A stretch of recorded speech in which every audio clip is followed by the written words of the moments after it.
Koalisi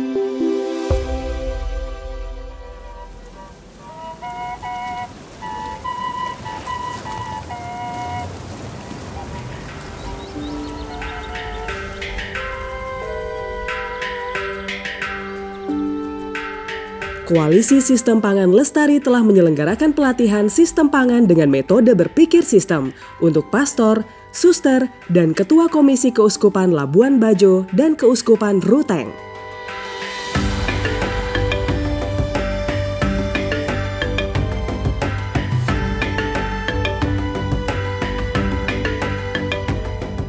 Acara ini bertujuan untuk meningkatkan pemahaman para pemuka agama tersebut sebagai pihak yang sehari-hari berinteraksi langsung dengan para umat, masyarakat setempat, dan penentu kebijakan pastoral. Pangan merupakan kebutuhan yang mendasar bagi setiap manusia.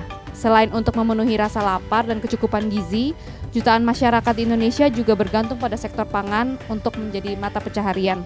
Sistem pangan kita saat ini belum mampu mengatasi permasalahan yang disebut triple burden of malnutrition, yaitu ada stunting, ada obesitas, dan juga kekurangan mikronutrien.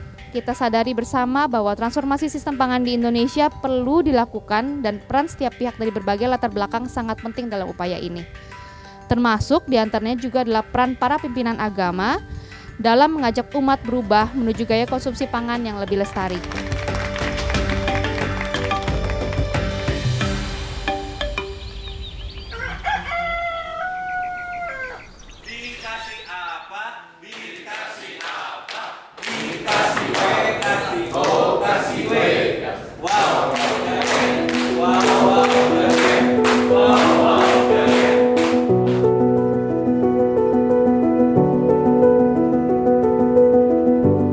Pelatihan ini menggunakan pendekatan berpikir sistem dan menggabungkan metode curah pendapat, diskusi, role play, dan simulasi.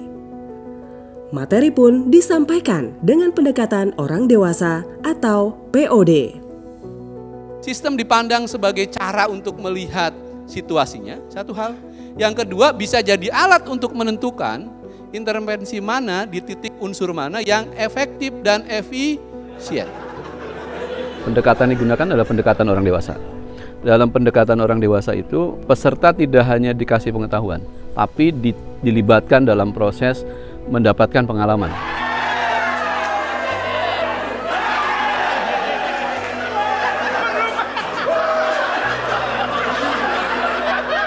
Metode penyampaian gagasan-gagasan itu menurut saya luar biasa. Ya. Tidak membuat rumit, tapi dibuat dengan santai, lalu ada ice breaking yang buat tambah semangat. Ketika bicara tentang pangan, memang komisi saya yang punya hubungan langsung, karena pengembangan sosial ekonomi dekat sekali hubungannya dengan pangan.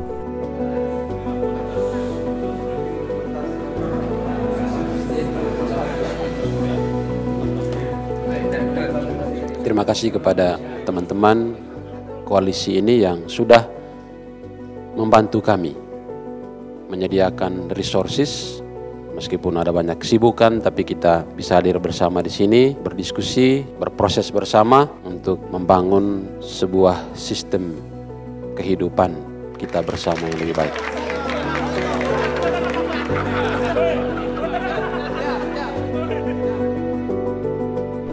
Harapannya semoga kegiatan pelatihan ini bermanfaat untuk masyarakat dan umat, terutama kehadiran dari para peserta, yaitu para romo, para suster, untuk menjadi duta yang baik dalam menyalurkan informasi yang baik tentang pengelolaan pangan.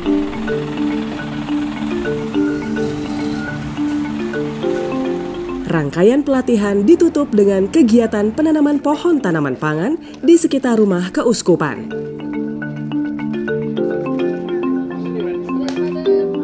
Menanam adalah bagian dari proses ibadah ya, kalau secara spiritual gitu ya. Kenapa? Karena ketika berbuah, kita bisa melayani banyak hal gitu ya. Itu juga sebuah ajakan bahwa kalau mau tahan pangan, mau nggak mau, kita sebagai individu harus memulai dari proses menanam. Bagi yang punya lahan, kalau enggak tentu sebagai konsumen, jadi konsumen yang bertanggung jawab. belajar bersama dengan tokoh-tokoh agama yang mungkin selama ini belum kita libatkan atau belum terlibat aktif, ternyata kita bisa, dan mungkin ini nanti ke faith yang lain. Mudah-mudahan ini juga bisa menjadi inspirasi bagi yang lain juga. Mungkin tidak hanya KSPL, tapi juga bagi teman-teman yang lain, koalisi-koalisi yang lain gitu ya, bahwa pendekatan stakeholder itu salah satunya adalah tokoh-tokoh agama, itu juga jadi penting. Nantikan kegiatan-kegiatan kolaboratif KSPL lainnya.